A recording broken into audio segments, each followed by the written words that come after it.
آج کل منگنی پر بھی بہت خرچہ کیا جاتا ہے، یہ بتائیے کہ شرعی منگنی کیا ہے اور کیا منگنی کے لیے لڑکے اور لڑکی کا آپس میں انگوٹھیاں پہنانا جائز ہے؟ یعنی کہ روبرو بٹھا کے ایک دوسرے کو انگوٹھیاں پہنانا جائز ہے؟ یہ بھی وہی ہماری معاشرتی رسومات ہیں، فضول خرچیاں ہیں۔ اسلام ان سے کہیں دور ہے۔ نہایت سادگی کے ساتھ منگنی کیا تھی؟ ایک شخص نے اپنے بیٹے کی بیٹی کی شادی کرنی ہے تو جس خاندان میں کرنی ہے ان کو جا کر میسج دیتا ہے کہ بھائی میرا بیٹا جوان ہے، میری بیٹی جوان ہے، میں آپ کے خاندان میں شادی کرنا چاہتا ہوں، اگر آپ کو یہ رشتہ قبول ہو تو ہم کر لیں۔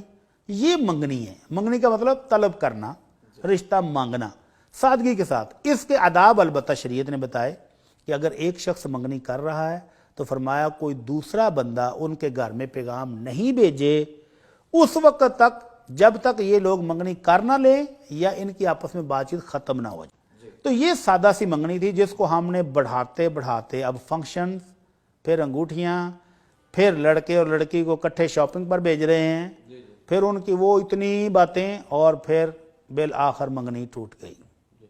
تو یہ ساری بیہودگی ہے، ساری فضول خرچیاں ہیں، یہ چونچلے ہیں، یہ اسلام سے دوری کی بنیاد پر ہے۔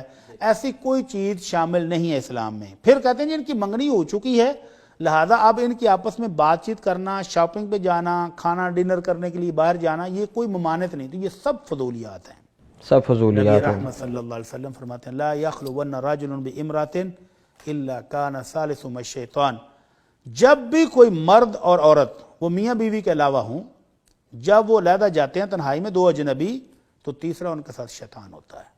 تو یہ جو منگیتر ہیں ابھی یہ اجنبی ہیں، ان کا کوئی رشتہ نہیں ہے۔ نکاح کے بعد یہ تنہائی میں بیٹھیں، مجلس میں بیٹھیں، ان کے لیے حلال اور جائز ہے۔